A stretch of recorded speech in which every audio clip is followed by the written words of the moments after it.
Hello everyone. So earlier this week I did a home buyer guide. So today I thought I would do a quick video for sellers, guiding you through the process if you are interested in selling your home, especially in these strange times. Anyway, so starting off, first thing to do is interview agents. And I recommend people to interview a few agents. Find someone who you work with well. Because this is an intimate process, and they're going to be in your home, and it's a big deal. So, and make sure they communicate how you are comfortable communicating, and that they're going to be your best advocate. All I ask is if you do interview me, please interview me last. That's all I ask. Anyway, let's say if we go through all the interviews, you choose your agent. They are going to do a comparative market analysis, CMA for short, and it's going to decide how to best price your home for the market.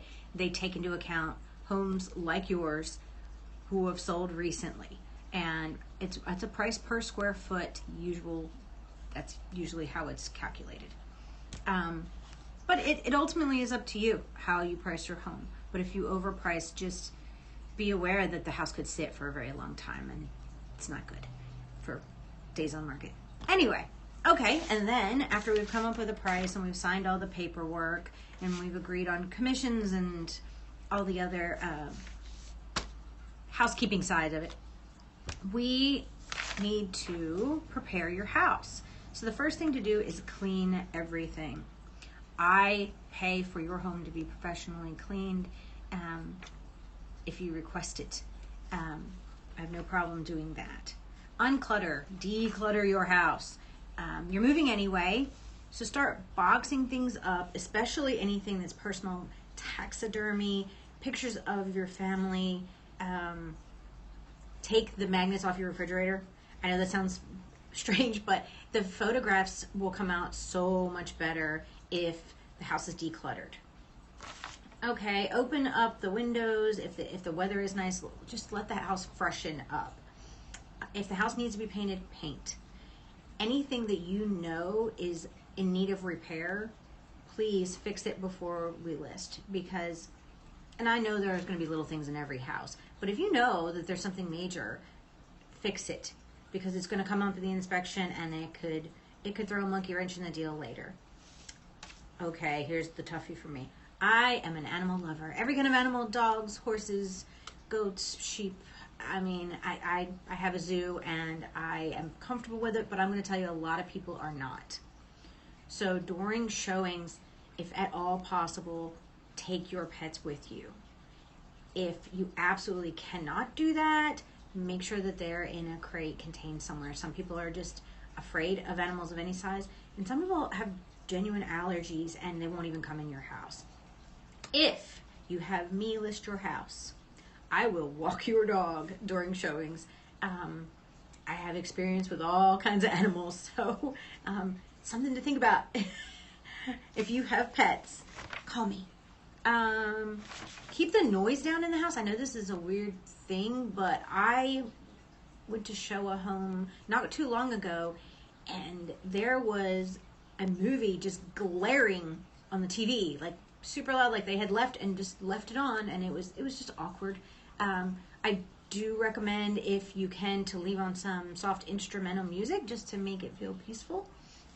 So if you can do that on your TV, that is awesome. Let's see. Once we're all ready for showings, I put a super box on the door, and what a super box is it's a special box that can only be accessed by people who have been background checked.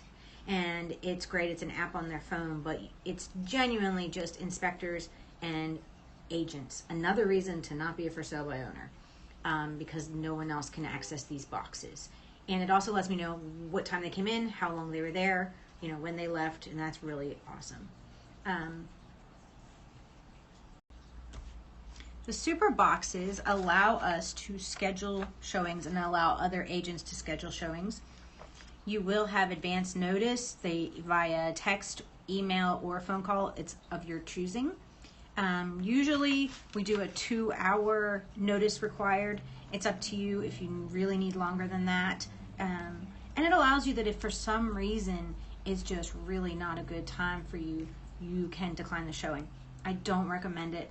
Declining showings really takes a toll on selling your house. People often don't reschedule. And if they've looked at 10 houses that day and yours just was declined, a lot of the time they buy one of the others. It's just, unfortunately, is the way it goes. So if you can avoid it, please don't decline showings. After we get the wonderful offer and we negotiate closing costs, price, and things of that nature, your agent will help you through that process. Then we go into the option period. During this time, the buyer pays an inspector to come and inspect the home and make sure there's no major issues or things that they really want fixed. And a lot of the time, they always find things. Inspectors always find things. That's their job. So don't be nervous if they come back and say there's this and this. Usually we can negotiate it into a dollar amount. It's a lot easier than trying to repair little things here and there. But don't be alarmed, because inspectors are paid to find things, even in brand new houses. So after we negotiate all of those things, we are now pending. Pending is happy. And during that time, if there's a lender involved, they will pay an appraiser to come out and make sure that the home is worth what they're lending on it. And hopefully that it always appraises. That's a stressful time for real estate agents. And so after the appraisal, everything comes back well. Then we are just waiting on the title company at that point to check the background of the home and make sure there are no liens or errors that weren't taken into account. They're really just ensuring a clean title for the new buyers. Once they're done with their job, we get ready for closing. You can do closings remotely. I sold a house for a gentleman in Pennsylvania that I never met. We can do everything with a mobile notary. We are still doing in-person closings if everyone is comfortable with that. We're taking precautions, of course, but if you would like to all sit down at the table and sign it, and we can definitely do that.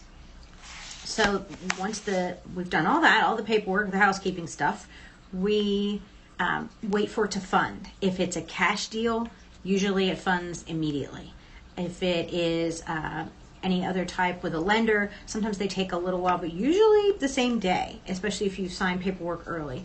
And once it's funded, the money is in your account or the check is in your hand, however you decided, then we exchange keys and garage door openers. Make sure anything that should stay with the house does. You can give that to your agent and she'll make sure, or he, make sure that it gets to the new buyers. Please leave the house clean, mop and broom clean. Don't leave food in the refrigerator or freezer. Those are things people just forget sometimes, and it's just a courtesy to the new buyer to not do that.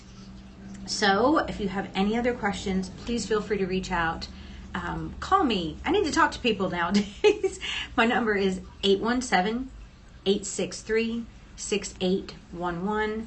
And you can text me anytime too if you have any questions, or if you know anybody who is thinking about buying or selling, please have them call me. I know that was a short version. There's a lot to it, but hopefully at least you have an idea to get a feel for the process.